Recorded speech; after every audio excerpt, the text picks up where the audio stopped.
আমরা মানুষ জাতিটা বড়ই অদ্ভুত। যখন ছোট ছিলাম তখন ভাবছি কবে বড় হব। আর এখন বড় হয়েছি, এখন ভাবতেছি ছোটবেলার দিনগুলোই ভালো ছিল। হ্যালো এভরিওয়ান, আসসালামু আলাইকুম। নিপুস লাইফস্টাইলে আমি নিপু আরো একটি ভিডিও নিয়ে আপনাদের মাঝে চলে এলাম। আশা করছি আজকের ভিডিওটিও সবার কাছে অনেক ভালো লাগবে। সকাল থেকেই আজকে ভিডিওটি শুরু করেছি। বাচ্চার যেহেতু স্কুল আছে, বাচ্চাকে প্রতিদিনই কিছু না কিছু টিফিন করে দিতে হয়। আর এর জন্য কিন্তু আমি একেক দিন একেক রকম টিফিন দেওয়ার সবসময় চেষ্টা করি। একই রকম টিফিন দিলেও একদমই খায় না।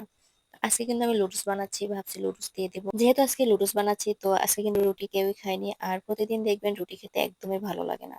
এজন্য আজকে একটু ভাবলাম যে ভিন্ন রকম কিছু নাস্তা করি সকালবেলা আরকি। নাস্তা করে কিন্তু ওরা যে যার কাজে চলে গেছে। আর নিহান বাবু যেহেতু এখনো ঘুমাচ্ছে, আমি বাসার কিন্তু টুকটাক কাজ গুছিয়ে নিচ্ছি এই ফাঁকে। নিহান বাবু উঠলে কিন্তু আমি একদমই সময় পাই না। দেখা গেছে ওকেই সময় দিতে হয়। তো তখন কিন্তু আর সময় হয় না। তো আজকে কিন্তু অনেকদিন পর বেশ ভালো রোদ ছিল। অনেকদিন থেকেই ডাল রান্না করা হচ্ছে না। তো ভাবলাম আজকে একটু ডাল রান্না করব। এর জন্য মুগ ডালটা ১ম এ ভেজে নিচ্ছি। মুগ ডালটা ভেজে নিলে কিন্তু ডাল থেকে খুব সুন্দর একটা স্মেল আসে। ভালো লাগে খেতে। এদিকে মুরগি রান্না বসিয়ে দিয়েছি। মুরগিটা কিন্তু প্রায় হয়ে গেছে। তো আমার হঠাৎ করে মনে পড়লো যে মুরগিতে আমি টমেটো দেইনি। তো এখন কিন্তু সবার শেষে যেহেতু মনে পড়ছে, তারপর ভাবলাম দিয়ে দেই টমেটোটা। আর টমেটো দিলে আমার কাছে মুরগিটা ভালো লাগে খেতে। আর আমি কিন্তু কম বেশি সব তরকারিতেই টমেটো দিয়ে থাকি। এদিকে ডালটাও কিন্তু প্রায় হয়ে গেছে। তো এখন আমি লাউ দিয়ে দিব। আর লাউ দিয়ে ডাল রান্না কিন্তু খুবই ভালো লাগে। লাউটা দেওয়ার পরে কিন্তু আমি বেশ কিছুক্ষণ জাল দিয়ে নিব। যতক্ষণ না লাউটা সেদ্ধ হয় আরকি। শুরুতেই যে কথাটা বলেছিলাম, আমরা মানুষ জাতিটা বড়ই অদ্ভুত। আসলে কিন্তু তাই। আমরা যেরকম বাঁচি, যেরকম চলি, যেরকম থাকি, আমরা মানুষ জাতি ভাবি যে এর থেকে মনে হয় আমাদের বিপরীতে যেটা আছে ওটা আরো ভালো। আমরা কিন্তু তার পিছনেই ছুটি। একসময় যখন আমরা ক্লান্ত হয়ে যাই, তখন কিন্তু আমরা ভাবি পিছনে আমরা কি ফেলে এসেছি। আর তখনই কিন্তু পিছনে ফেলে আসা দিনগুলো ভীষণভাবে মিস করি আমরা।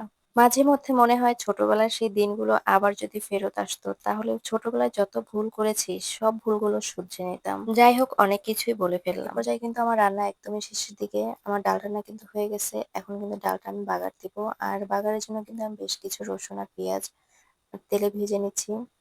আর এ পর্যায়ে কিন্তু আমার ডাল রান্নাটা একদমই হয়ে গেছে। ডাল রান্না কিন্তু রসুনটা বেশি দিলে বেশ ভালো লাগে খেতে। জানি না কেউ এখনো আমার ভিডিওটি কন্টিনিউ দেখছেন কিনা। যদি কেউ দেখে থাকেন তাহলে অবশ্যই তাকে ধন্যবাদ। আর যদি কোথাও একটু ভালো লেগে থাকে তাহলে অবশ্যই কমেন্টে জানাবেন। আজকে ভাবছি একটু ভর্তা বানাবো। আর এর জন্য প্রথমেই আমি ২ পিস মাছ নিয়ে নিয়েছি। আর এরপরে কিন্তু আমি কিছু তেল দিয়ে মাছটা খুব ভালোভাবে ভেজে নেব। তার সাথে রসুন আর শুকনো মরিচ এড করে দিয়েছি। এটাকে খুব ভালোভাবে টেলে নিতে হবে। তারপরে শিলপাটায় খুব সুন্দরভাবে বেটে নিব। এটা গরম ভাত দিয়ে খেতে এতটা যে ভালো হয়েছে কি বলবো। ভিডিওটি কিন্তু একদমই শেষের দিকে। তো সবাই ভালো থাকবেন, সুস্থ থাকবেন। আমার জন্য, আমার পরিবারের জন্য অনেক অনেক দোয়া করবেন। আজকের মতো এখানেই বিদায় নিচ্ছি। আসসালামু আলাইকুম।